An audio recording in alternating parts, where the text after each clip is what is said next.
son at oldu.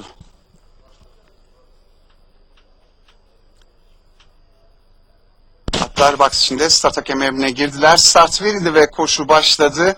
5 numaralı Mesud'um 4 boy kadar gecikti. İç kulvardan 6 numaralı Ziganakaya koşunun liderliğini alıp 1,5 boy kadar fark yaptı. 1 numaralı Subaşı dıştan yüklenen start oyalanmasına rağmen 5 numaralı Mesud'um bir anda öne geldi ve 6 numaralı Ziganakaya'nın 1,5 boy kadar önünde şimdi.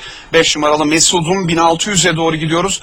Ziganakaya'nın 5 boy kadar gerisinde 1 numaralı Subaşı. Bunun 1 boy dışında 4 numaralı Keberli Kartalı 1,5 boy kadar geride 1600 geçildiğinde 7 numaralı Asiye'yi izliyorum. Onun 1,5-2 boy gerisinde 3 numaralı Selçuk Han, onun da 2 boy gerisinde 2 numaralı Ekintay sırasıyla koşunun son 1400 metre start yeri geçilmek üzere. Farkı 6-7 boya kadar 5 numaralı Mesud'um çıkarttı. 6 numaralı Ziganakaya onu kovalıyor. 4 boy kadar gerisinde Ziganakaya'nın 1 numaralı Subaşı. 3 boy kadar geride iç kulvarda 7 numaralı Asiye, dışında 4 numaralı Keberli Kartalı tek at gibiler. 1,5 boy kadar geride 3 numaralı Selçuk Han. Bunun da 1,5 boy gerisine 2 numaralı Ekintay sokuluyor. 1000 metre start yerine doğru gidiyoruz. Yine 6-7 boy farklı liderli 5 numaralı Mesud'um koruyor. 6 numaralı Ziganakaya farkı azaltma uğraşlarında 2,5 boy kadar gerisinde 1 numaralı Subaşı yeni muhafaza ediyor.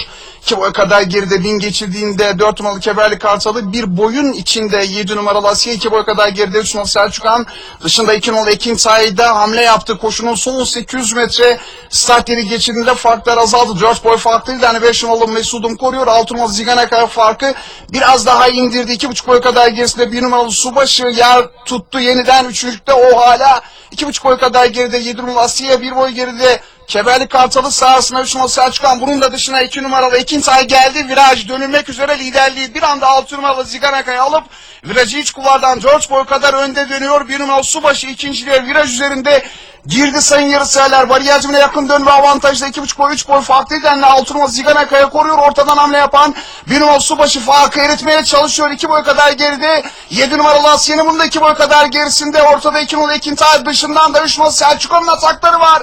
200 metre var aynaya. Ortadan 1 numaralı Subaşı atak kalktı. Geldi 6 numaralı Ziganakaya'yı ekarte etti. Farkı 2-2,5 boy kadar 1 numaralı Subaşı çıkartıyor dışarıdan. 3 numaralı Selçuk Han, ortadan 7 numaralı Asiye geliyor ama 4 at boy kadar Subaşı önde koşuyor. 1 numaralı Subaşı kazanıyor. 3 numaralı Selçuk Han ikinci, 7 numaralı Asiye üçüncü, 6 numaralı Ziganakaya da dördüncü oldu.